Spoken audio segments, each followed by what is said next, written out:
Hello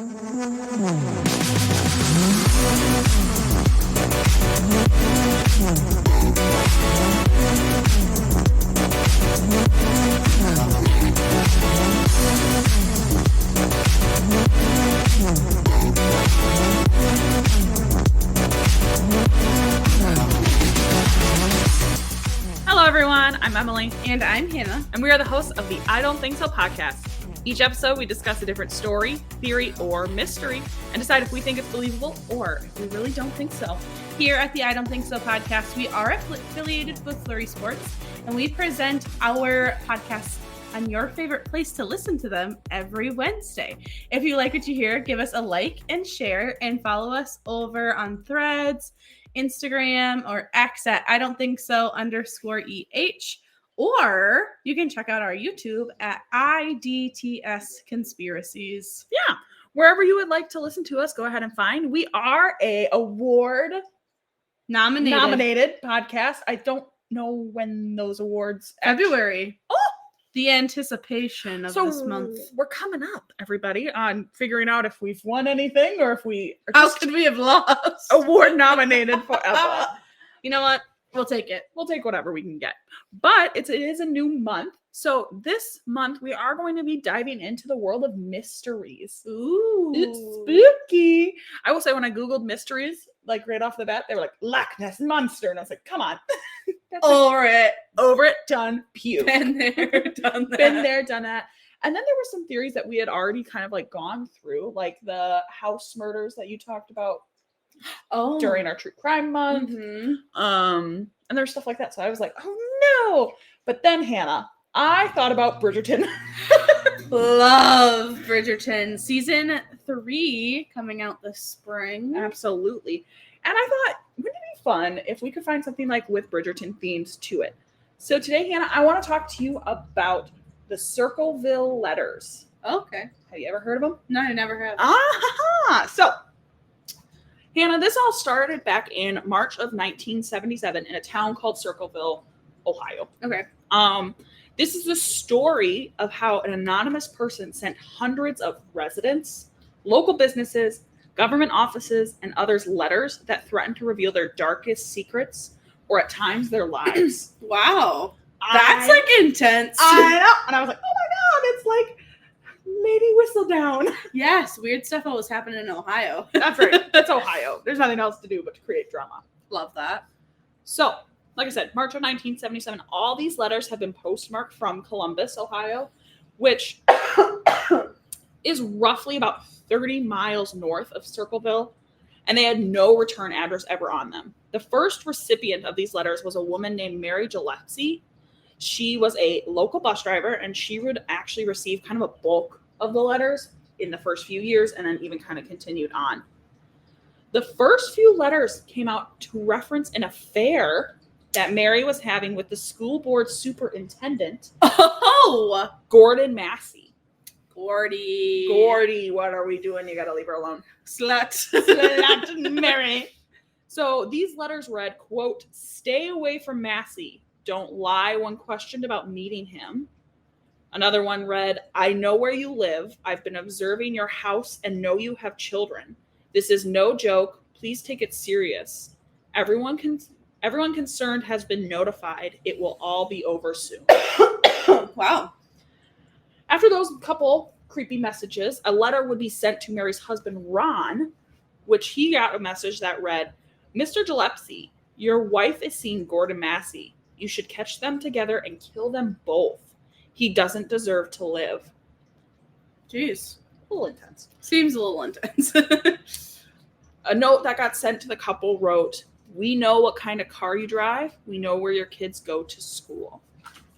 So a lot of weird little letters being sent to these two, and it was a great time. Mary and Ron were really well liked and well established in the community. They were really liked by Gordy. Really loved by Gordy. You know, that school bus driver superintendent relationship. Naughty. Intense. That's what I always think. Stay away from the bus garage. That's right. You know what's going on. They grew up in the area. They were high school sweethearts. And most people honestly talked a lot about how Ron was like a really stand-up guy. He was such an incredible man. Loved him.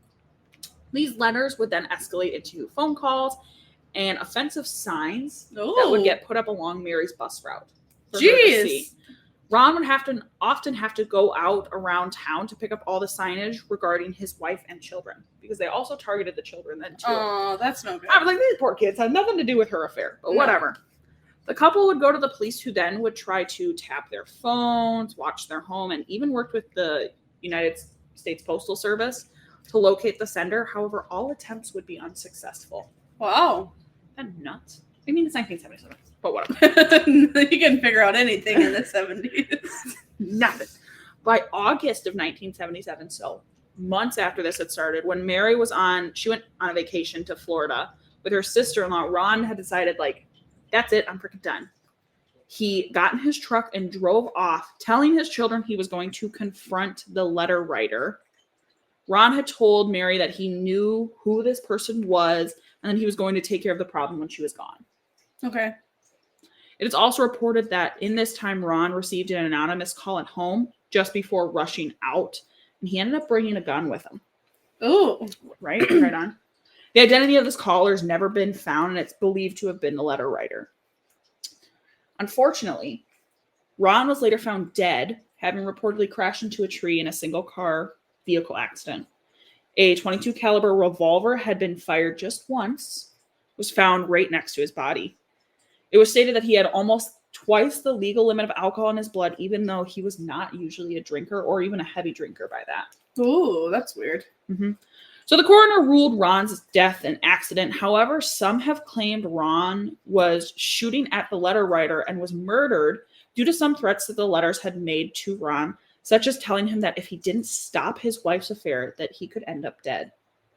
That is odd. Mm-hmm. That's nuts.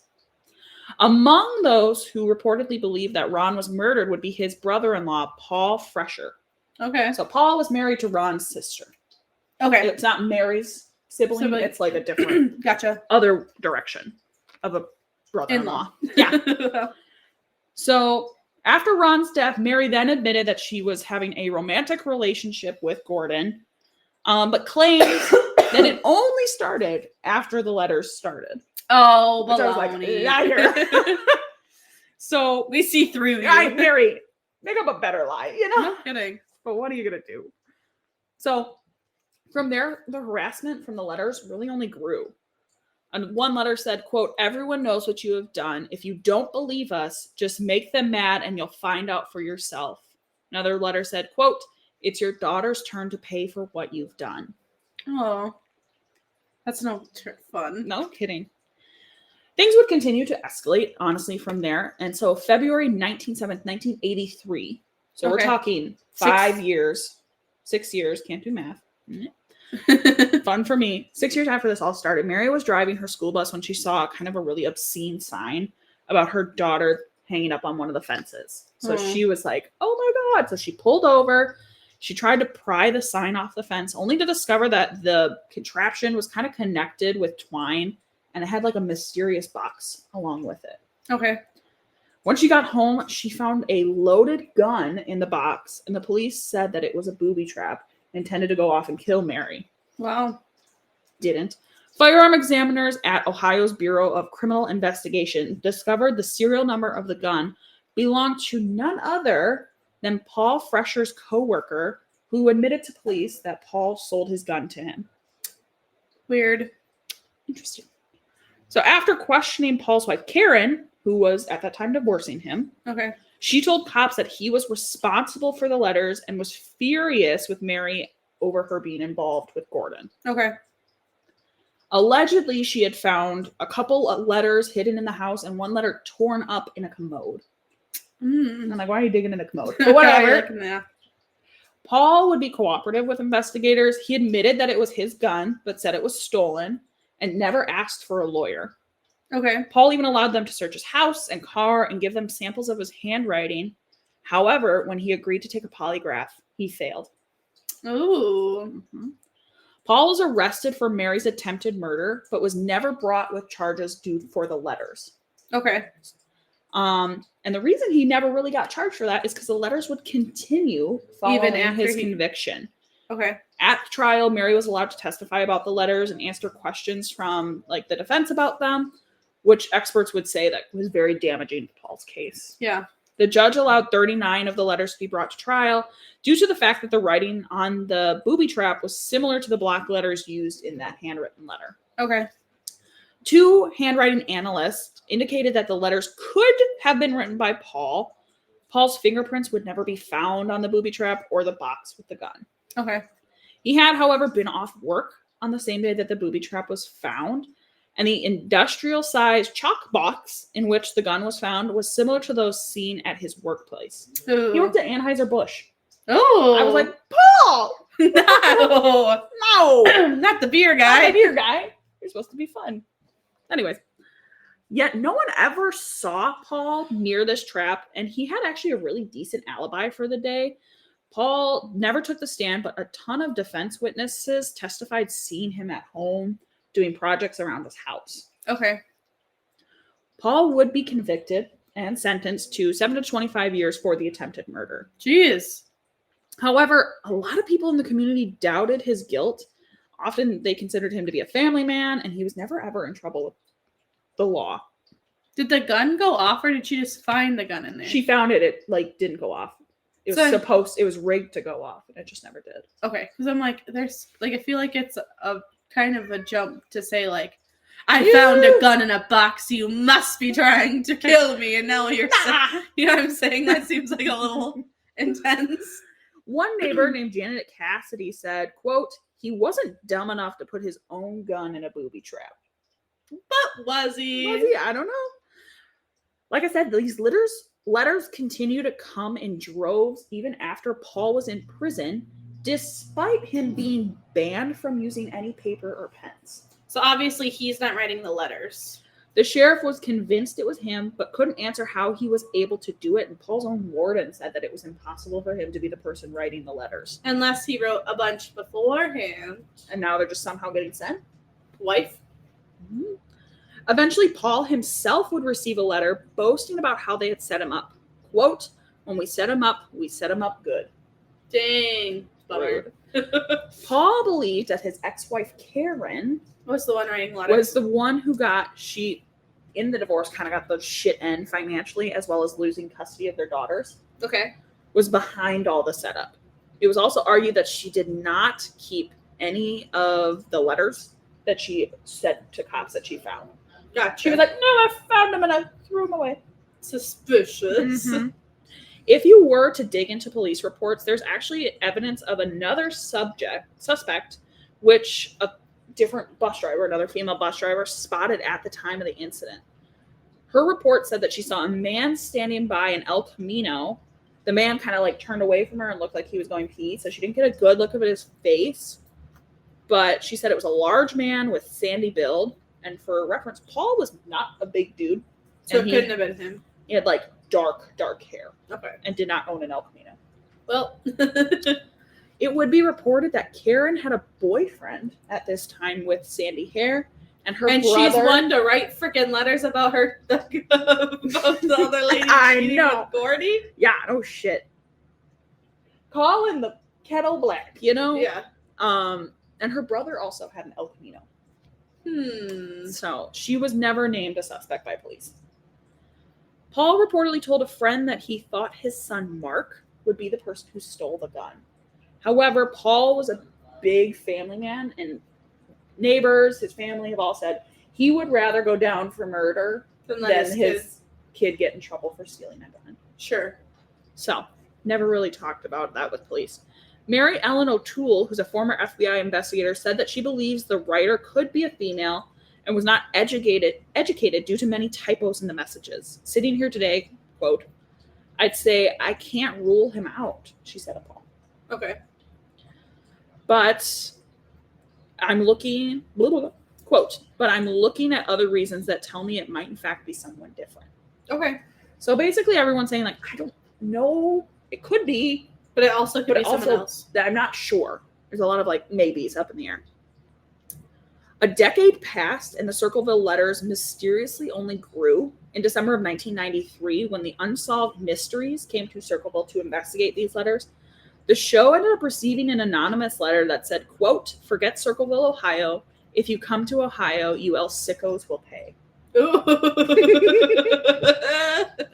I don't know where the El Sickos comes in, but I was like, whatever. It was signed the Circleville writer, and then in 1994, this would be the same year that Fresher was released from prison on parole, the letters mysteriously stopped coming to Circleville mailboxes. Paul would later die in 2012, and he maintained his innocence to the end. The case is closed, but really no one knows whoever wrote those Circleville letters. Weird. The end. I like it. Yeah. That's kind of fun. Who do you think? I feel like it's Karen. You think she wrote all the letters?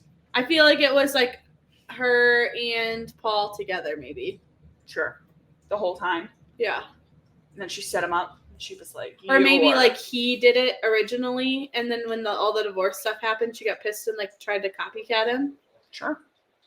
I just can't imagine living in Circleville being like, don't air my dirty laundry. No kidding. And then the one husband gets killed. Mm-hmm. Like, that's insane. Yeah. And it's weird because there, in some of the letters, there was like mention of him being like, if you don't stop like your wife's affair. I'm like, that's not his fault. But no, that's what I think is crazy. If you don't stop your wife's affair, like you might end up dead. And then he ended up dead. And I do think it's odd that like there was a shot fired from his gun. Yeah. I mean, I don't know. I think that him not usually being a heavy drinker, I don't think that has much weight to hold. Yeah. Because like he must have been under immense stress. Mm-hmm. Because not only now was his like, is he hearing that his wife is cheating on him? Right. But they're having like letters and phone calls and signs like bashing him, bashing his wife, bashing his children, like all around town. Everybody knows his business. I'm sure he was under immense stress. Yeah. And so, it's not like it doesn't seem weird for him to like then turn to drinking to like cope a little bit. So for him to be like, oh, he's not a usual drinker, but he was drunk, that doesn't shock me. No.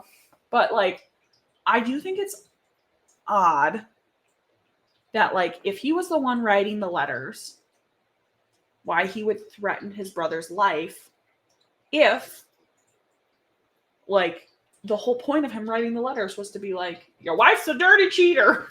Yeah, I don't really, maybe he's just like, you're not man enough to like stop it or something. Mm-hmm. I don't know. People It's are a weird. mystery. It was Texas. Ohio. Oh yeah, Ohio. Yeah, people in Ohio are weird. That's true. I know. I was like, what a little like Bridgerton, like secret letters, someone airing dirty laundry out. Oh yeah, to the world.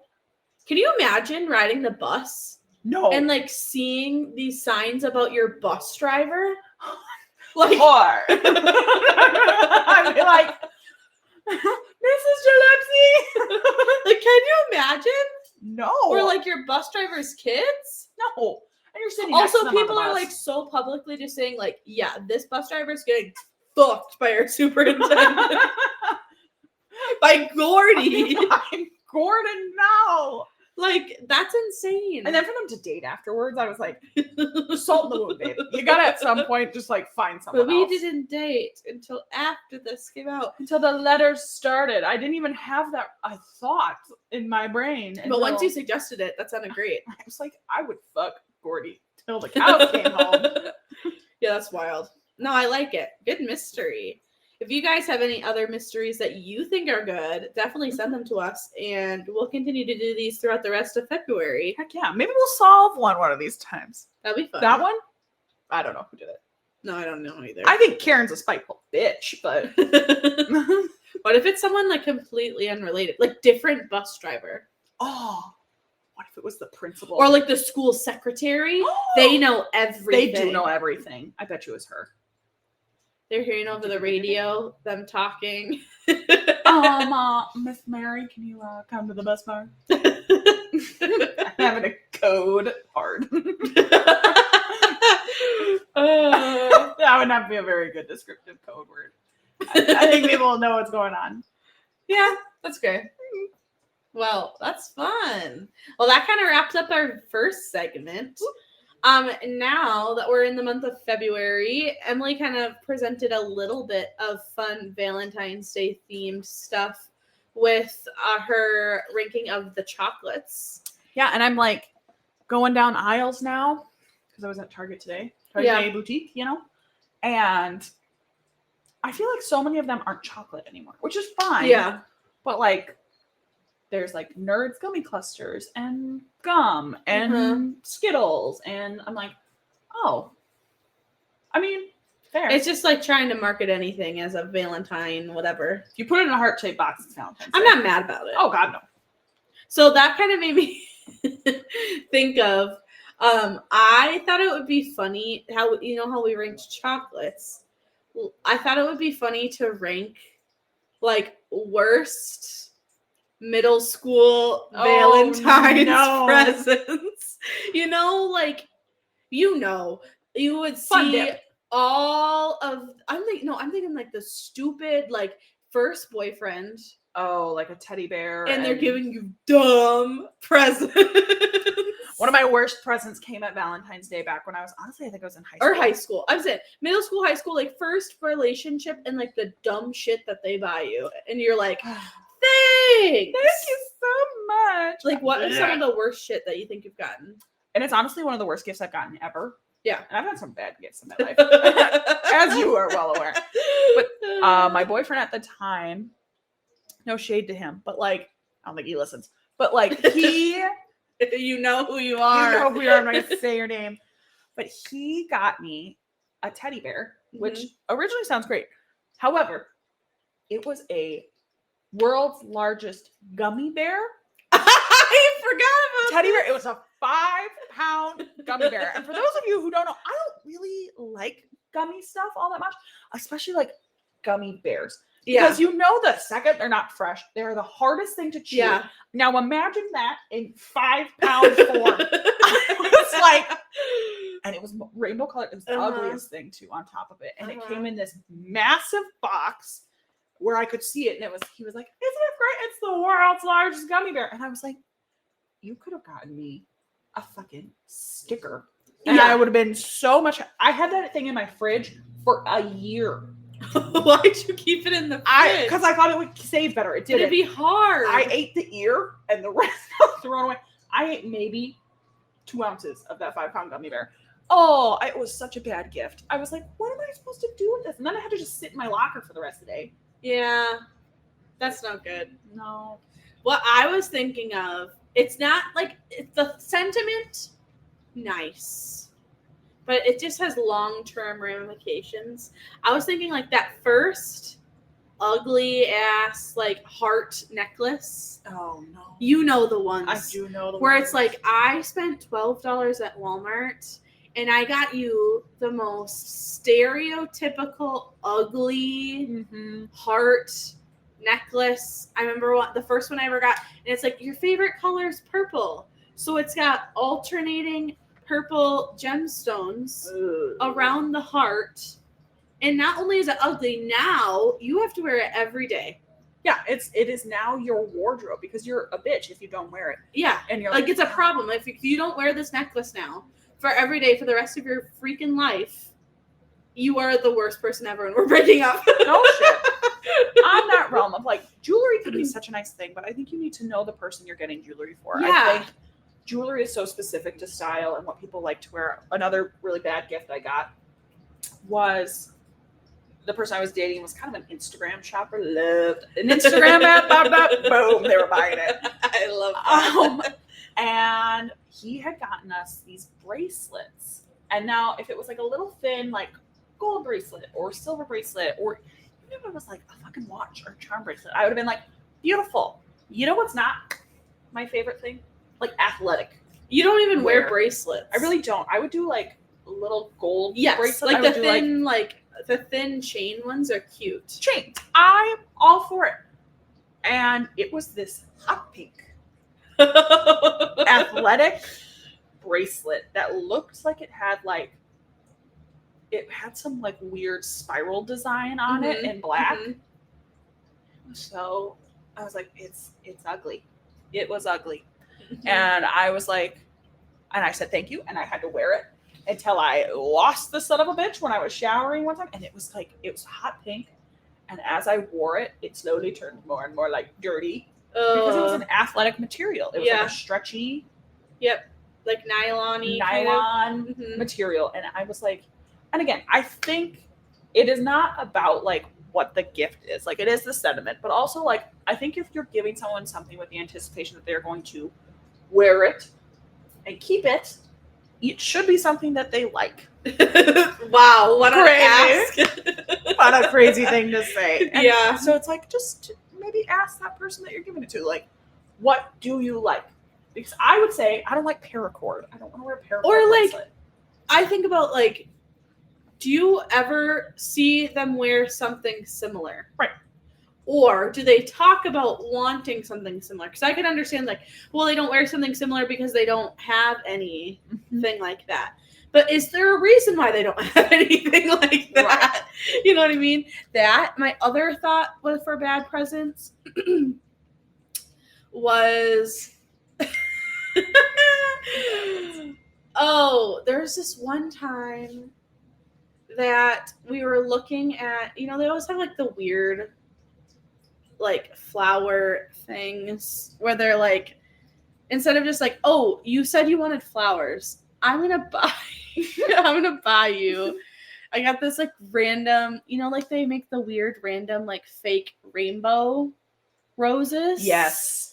And they're like, well, I didn't know what color you wanted, so I just got this one random fake rainbow rose that doesn't die, and then you can just keep it forever. The paper nylon-y. Yes. Yep. Yes, that are like at Walgreens.